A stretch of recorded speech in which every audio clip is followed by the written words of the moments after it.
gagawa tayo ngayon ng seafood platter. Ingredients lang po na gamit ko ngayon ay hipon at pusit. Hiwa ko na po yung pusit natin at nilisa ko na rin po pati ang hipon. Ito ang mga ingredients na kailangan. Optional po kung gusto nyo ng merong spring onion on top, sa toppings po, pwede po. Margarine para masarap. Simulan na po natin. Babad po muna natin sa Sprite ang ating hipon. Optional po ito pero gusto ko meron din ng pusit para masarap. At pampatanggal din po yan ng lansa. Right? Ngayon nasa inyo po yan kung gaano katagal gusto mong ibabad. Mas matagal po, mas masarap. Mas marinamnam po siya. Gamit po tayo nga pala ng margarine para imbis na mantika para mas masarap pagkisa natin. Pagkawali natin, pwede na po tayo maglagay ng mga 2 tablespoon ng margarine.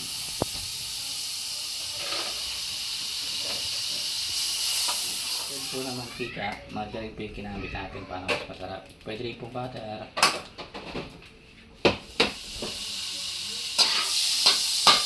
Lagyan na po natin ang bawang.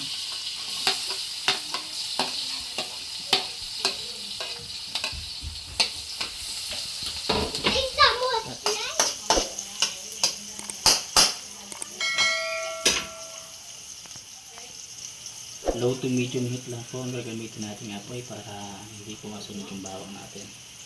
Ayan mo, makikita nyo yung bawang natin medyo mapakabango na. Lagyan na po natin yung sibuyas natin. Yung sibuyas po hindi na kailangan lutuin ng masyado.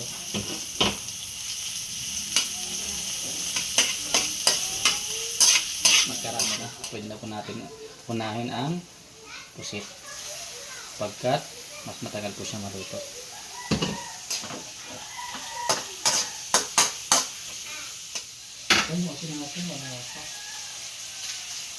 Lagyan po natin muna ng asin. Ang palasa. Lagyan na po natin ang hipon.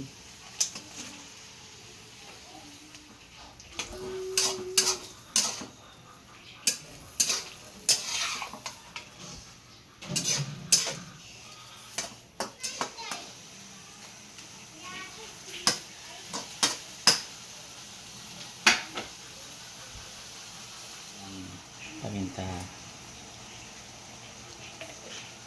pampalasa,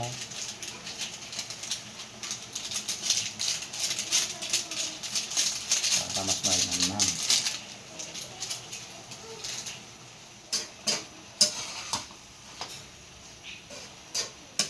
Kaya nakikita niyo po, mula-mula na po ang ating hipon. Pwede na po natin isunod ang oyster.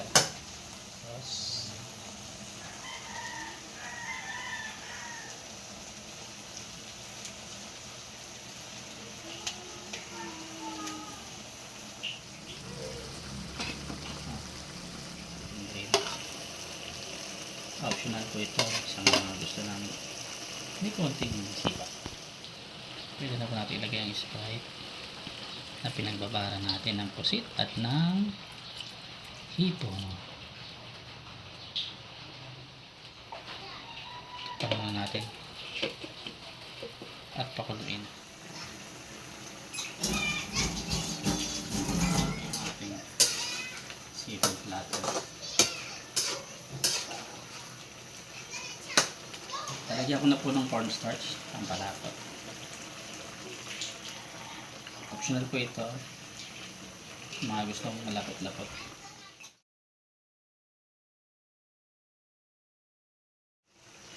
Okay na?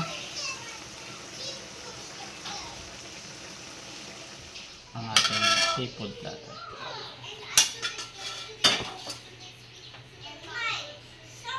Ready to serve.